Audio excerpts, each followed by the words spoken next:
Hello and welcome to episode 89 of the podcast, The Pocket Stylist. I'm Lisa Talbot. I'm a personal stylist, and today I am joined by Natalie Lake, who she owns a community for fitness for menopausal women. And I think it's such an important topic at the moment, which is why I've got Natalie on the podcast today. So first of all, let's say hello. Hello, Natalie. How are you?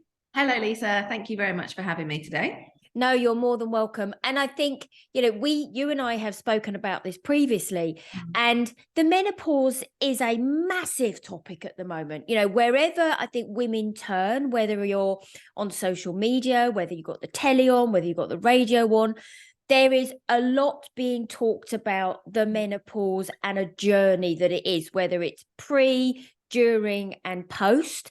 And yes, we hear an awful lot about things like how HRT helps, how, sage helps, how soya helps, how everything like that.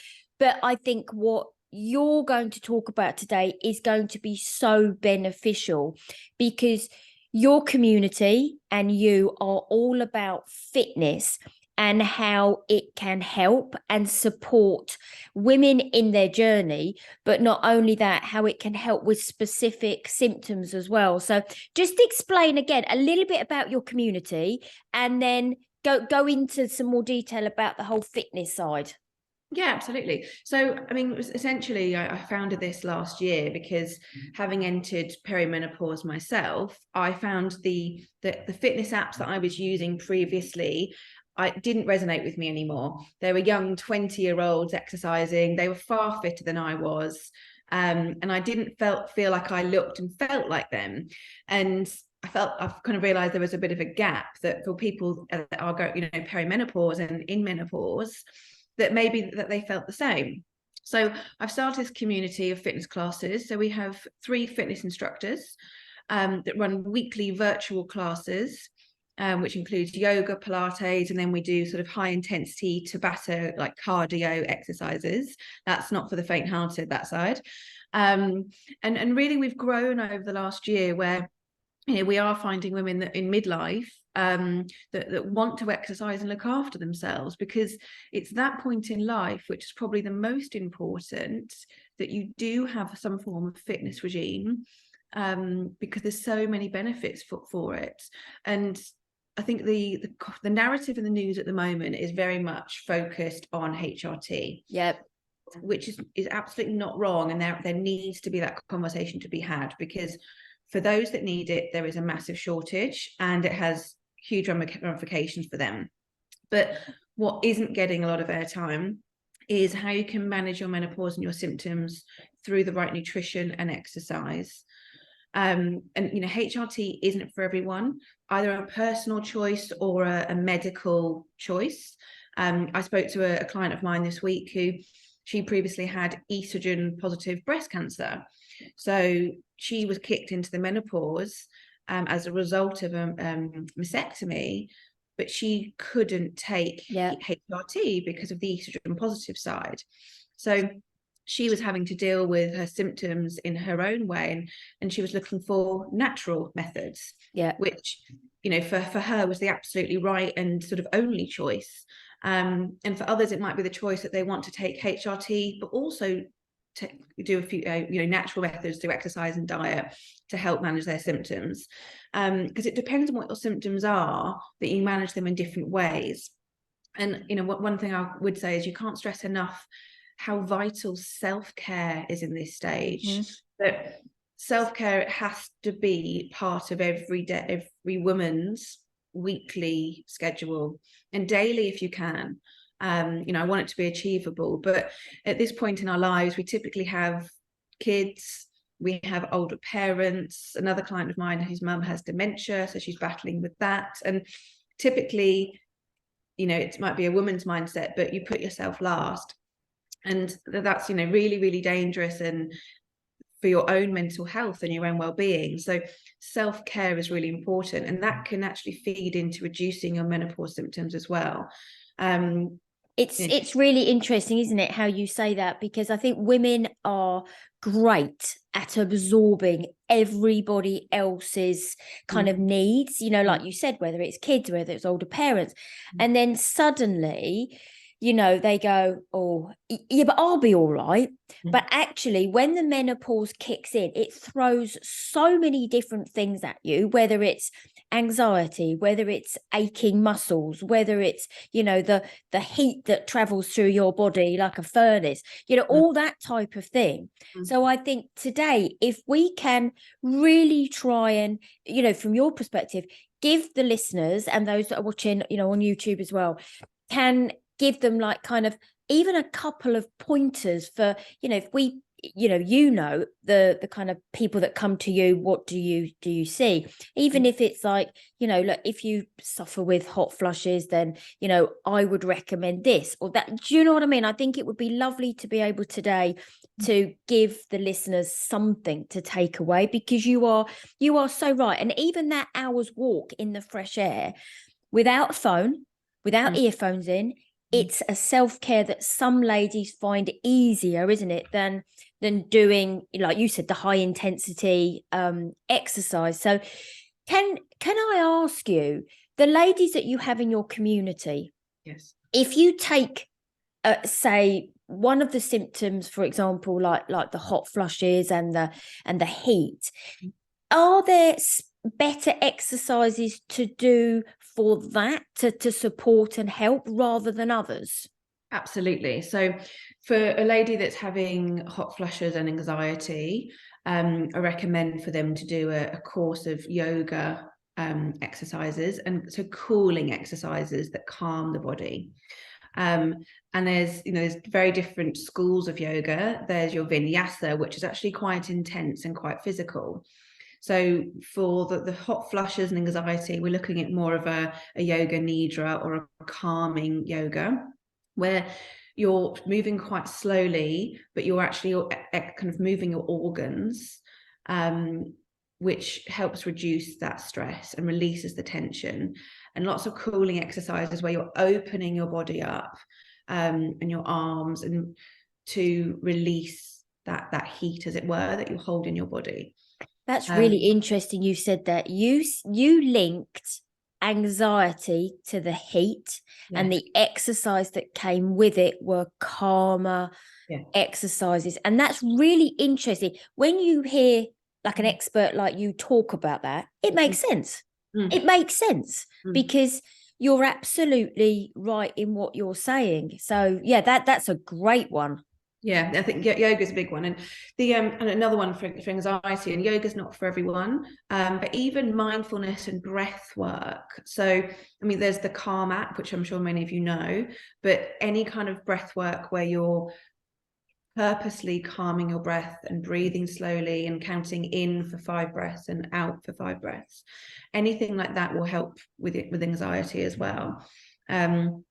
And then, outside of the exercise, your diet and nutrition impacts your symptoms as well. I had one client who she had incredibly kind of bad rashes and red itchy skin, and it was all over her body, and it was causing her so much pain. So the first thing we sort of addressed was not her estrogen levels and anything kind of menopause directly related, but was actually her diet. And I listed through the foods that we should avoid to eat later in menopause. So maybe a little known fact is that the older you get and you enter menopause, your body can't deal with histamines as well as they historically have. So it's recommended to reduce histamines in your diet. Now, if you look at where histamines come from, alcohol is a massive one. Red wine in particular is full of histamines, but a load of foods, tomatoes, aubergine, onions, there's lots of food there which you shouldn't be eating. And if you are eating it, you should be eating it in moderation and in small quantities. And this particular client, that was 90% of her diet. Wow. She said, I love tomatoes. I have tomatoes every day for lunch.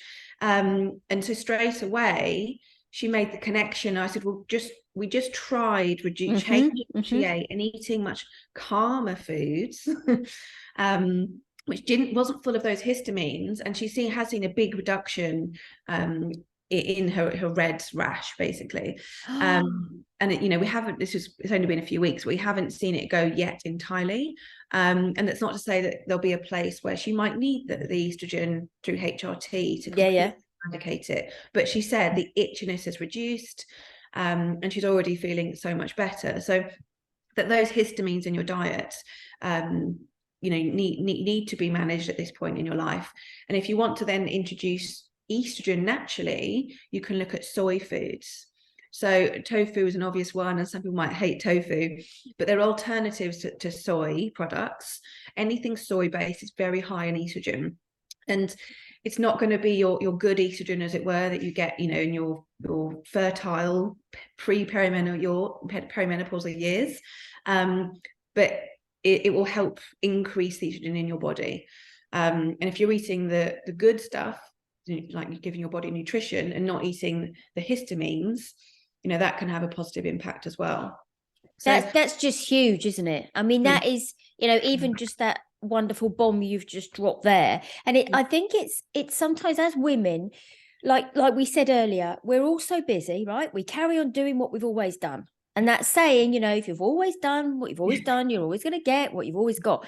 But actually, as it's like everything, like with my side of it with clothes, during menopause, you will potentially have to change your fabrics, or you might change your neckline to feel more comfortable, that type of thing. It's about sometimes saying, just because what we've always eaten, it's not saying it's not bad for us. What it's saying is, actually, we just might need to change how we eat it, and the quantity and the moderation. That's really interesting. And I have to say, soy, I love, certain products with soy. And I think that, again, there's a lot, isn't there, about the plant-based diets now. So there's much more availability as well of these products, whereas, go back 10 years and there wasn't. Natalie, so we've talked about that kind of anxiety side and the heat going through people's body. What about people who think, oh my goodness, because I've got a great friend of mine who suffers with that aching joints and the legs and the restlessness. So I think initially people might think, ladies, might think, I can't do any exercise. It's going to make those aching joints worse. Are there any kind of exercises or kind of fitness that they can do that helps that kind of side of it? Absolutely. So that's yoga and Pilates is kind of where I'd be focusing for the joint pain, and it depends on the severity of that pain, because some clients, they struggle to get out of bed, so the thought of having to do exercise is a mental leap that is a struggle for them. So depending on how severe your joint pain is, start in a place you're comfortable with, but again, I'd be looking at very gentle mobility movements. So beginners easy Pilates, simple movements focusing on core muscles, and a yoga nidra, which is I call it sleepy yoga, because it's so slow and still, but you really stretch your body out. So I would be looking at sort of those types of exercises if you've got joint pain. I'd also been looking at kind of supplements that you could bring in. There is a natural supplement, which anyone listening, by all means research and see if it's suitable for you. There are certain side effects to it, but it can ashwagandha is a natural supplement which is fantastic for joint pain and brain fog, and it really calms your mind. So what I often find is I get a hot flush and then I kind of get overwhelmed with it, and then my brain kind of goes on haywire and I'm a bit like panicky, but that's where ashwagandha can come in. And it can help reduce that joint pain and swelling as well. And where would the ladies who are listening, where would they find something? Because is that like your high street health food shop? Is it more specialised? Yeah, so somewhere like Holland and Barrett sell it. You can get it online in other places, but so I personally would start with like a reputable shop like Holland Barrett that you can trust. But I would stress that start with the minimal dose. You always want to take the minimal dose of any supplement and see what's right for you. So take it. If there's no effect, you can increase. But it's what you don't want to do is think, I'll take the maximum dose because my joint pain is really bad. And then actually, it might have the adverse effect. So I have one client who did take too much and it made her more hyper and she couldn't sleep. You don't know how your body's going to react to these things. So always start with the smallest amount possible and build up slowly. And so you can sort of manage that gradually. Yeah. But then again, if some people have the kind of high energy and the restless legs and they need to burn off energy, then I'd be looking at the HIIT exercise and the high intensity cardio. The other element is to think about your bone health. So HRT has a big benefit to prevent osteoporosis. If you take it in your perimenopausal years, it can help reduce the likelihood of you getting osteoporosis later in life. That is one way of doing it. An alternative is actually weight-bearing exercise.